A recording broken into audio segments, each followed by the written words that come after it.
At sunrise, a man was going to hang in the town square of a little Missouri settlement for a killing he did not do. The gallows was already built. The rope was already measured. The whole town believed he was guilty. The circuit judge had signed the order, and the boy had stopped saying he was innocent because nobody was listening anymore. He had until dawn. And the only person in the world who knew he was telling the truth was a stranger passing through. A quiet man who had every reason to keep riding and say nothing, because getting involved meant being seen, and being seen was the one thing this stranger could not afford. This is the story of the night the most wanted outlaw in America risked everything to stop a town from hanging an innocent boy.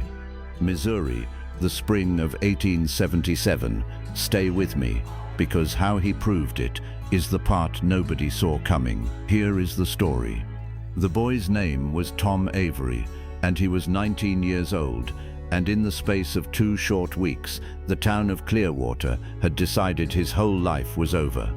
The owner of the Clearwater freight office, a well-liked man named Harlan Briggs, had been found shot dead behind his own counter one morning, the strongbox standing open and empty beside him. The town reeled.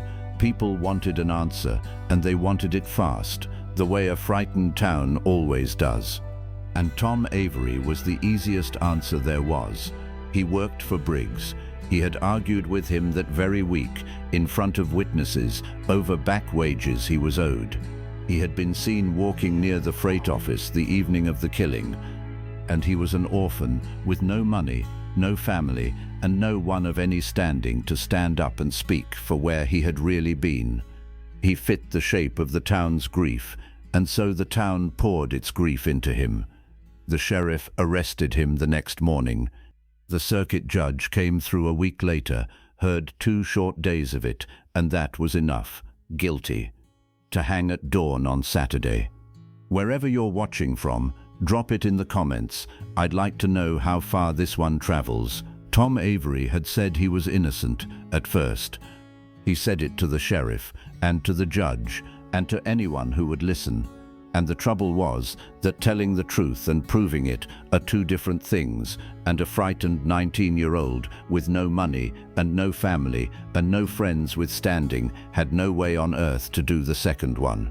The evidence was thin, but it all pointed one way, and the town's grief wanted somewhere to land, and it landed on him. By the time they finished building the gallows in the square, he could hear them hammering it together from his cell window. Tom Avery had stopped protesting. He just sat in the corner of the cell and waited, the way a young man waits when the world has decided about him and won't be argued with. Now, a stranger had ridden into Clearwater 2 days before the hanging. He came in quiet, the way he came into every town, under a name that was not his own, meaning only to buy a hot meal and a night's rest in a real bed and ride on east before anyone looked at him twice or looked at him too long. A hunted man learns to move through other people's towns like a shadow, to sit in the corner with his back to the wall, to hear everything that is said and be noticed by no one who says it. And in the saloon, and down at the livery, and on the bench in front of the mercantile, the stranger heard all about the hanging coming Saturday. He heard the town tell the story of Tom Avery and the murdered freight man over and over. Heard it told the satisfied, settled way a town tells a thing it has already made up its collective mind about and does not intend to think any harder over. He would have ridden on. He had ridden on from 100 towns and 100 other people's troubles before this one, because that is simply what a wanted man does to stay a living man. He keeps the reins in his hands and his hat low and his nose well out of whatever is not his.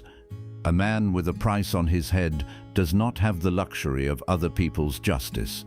But that evening he heard one particular detail in the saloon that he could not ride away from, that snagged in him like a hook, because the stranger, 2 weeks earlier and 40 miles west, had crossed paths on the road with 3 men riding hard the other way, Men he had marked the way one careful traveler marks another, and one of them had been wearing a distinctive tooled leather vest and bragging, drunk at a crossroads camp that night, about a freight office and a strongbox, and how easy a soft town had made it. The stranger had thought nothing of it at the time. Other men's business.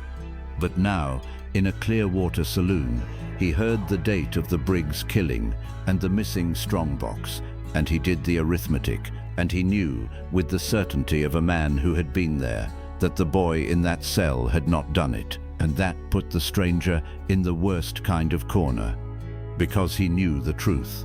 But to do anything with it, he had to make himself seen. He had to walk into a sheriff's office and a courthouse, the very places a wanted man spends his life avoiding, and draw every eye in a town onto his own face, the face on the handbills. To save Tom Avery, he had to risk his own neck, in the most literal way a man can. The smart thing, the thing every hard year of his life had trained him to do, was to finish his coffee and ride east and let Clearwater hang whoever it wanted to hang. It was not his boy, it was not his town, it was not his trouble. He did not finish his coffee and ride east. He sat with it a long while in the corner of that saloon, the way a man sits with a decision he already knows he has lost the argument about. Everything he had learned in a hard and hunted life told him this boy was not his business and never could be. And then he got up and paid for his coffee and went to do the most reckless thing he had done in years. He spent the last night before the hanging doing something a wanted man almost never lets himself do. He worked in the open, where people could see him and remember his face. He rode back out to the crossroads camp he remembered, 40 miles west, and found the people who had been there that night and got them talking. He got names. The man in the tooled leather vest had a name and a history a county over, and a younger brother who drank too much and talked too much in too many saloons about money that had come easy. He found a freighter who remembered watering his team near the Briggs office the evening of the killing, and remembered 3 riders who were not Clearwater men loitering in the dusk close by. He found a boy who had sold those same 3 men feed and grain and could say which way they rode out of town. None of it was hard, and that was the bitter part of it. It was the kind of small, true, checkable detail the sheriff himself could have gathered in a single afternoon if the town had wanted the truth even half as much as it wanted a body on a rope. And then, in the cold, dark hour before dawn on Saturday, with the gallows already standing finished in the square, the stranger did the most dangerous thing a hunted man can do. He walked into the Clearwater Sheriff's office, in the light, where he could be seen and known, and he laid it all out on the desk. The sheriff, a tired, honest man named Del Cobb, who had not slept well in 2 weeks, looked up at the stranger and listened. And the more he listened, the colder he went, because Del Cobb had had his own doubts and had buried them under the weight of what the town wanted. And here was a stranger handing him every one of those doubts back, with names and dates attached. "Why," Cobb said when the man was done, "why does a stranger ride in here and spend his last night before a hanging chasing this down for a boy he never met? Who are you to care this much?" And the stranger said, "Does it matter who I am if every word of it checks out? Send a rider to that crossroads. Send one to find the man in the tooled leather vest. You've got a few hours. If I'm wrong, you've lost a morning. If I'm right, you were about to hang a boy for something 3 other men did and laughed about." Del Cobb was a bone-tired man, but he was not a coward, and he was not, when it came down to the final hour, willing to hang a boy on nothing but a town's grief after a stranger had just laid a roadmap to the truth across his desk. He sent his riders out before the sky had even begun to gray. Then he went and found the circuit judge, who was still in town to see the sentence carried out, and he stood in the man's rented room in the dark before dawn and made him listen to every word of it. The judge did not like it. He did not like to be wrong, and he liked even less the thought of being made a public fool of. But he was lawyer enough, under the pride, to know one thing for certain: you do not drop a man through a trap door while a window of doubt this wide is still standing open. He stayed the execution. Not a pardon, not yet, not nearly, but a stay. And so the dawn came up over Clearwater, and the gallows in the square stood empty, and the crowd that had gathered in the cold to watch a boy die went grumbling home, cheated of their hanging, not one of them understanding yet that it was they who had just been saved from doing a thing they could never have taken back. The riders came back 2 days later, and every single word the stranger had laid on that desk, checked out, clean down the line. The man in the tooled leather vest was real and was found. His too talkative younger brother was real and talked. The freighter and the feed store boy told it, just as the stranger had said they would. The pieces came together fast and certain once there was finally a lawman looking in the right direction instead of the easy one. Within a month, the 3 real men were run down and caught, and the case against Tom Avery fell apart completely, the way a wall falls when you finally pull the one stone holding it up. And Tom Avery, 19 years old, who had stopped protesting his innocence because no one in the world would listen, walked out of the Clearwater jail a free man, into the spring sunshine on the courthouse steps, with the whole long remainder of his life handed quietly back to him. But by then the stranger was long gone. He had not stayed for the riders to return. He had not stayed to be thanked, or to be proven right in front of the assembled town, or, most of all, to stand exposed in a crowded square in broad daylight, while a grateful settlement pressed in to ask his name, and some passing railroad detective happened to glance his way and place the face from a handbill. That was the trap of it, the cruel joke of it. The very act of saving the boy in public would have been the act of hanging himself. So he had refused the only payment a town like that knows how to give: the thanks, the handshake, the story told with his name in it. He had done the one thing only he could do, carried the truth in from a road only he had traveled, and the moment Del Cobb sent those riders out, the stranger had finished his coffee at last and ridden east in the dark, before the sun came up on the empty gallows. Sheriff Del Cobb knew. He was the only one in Clearwater who had seen the stranger's face up close in good light, the only one the man had spoken to plainly.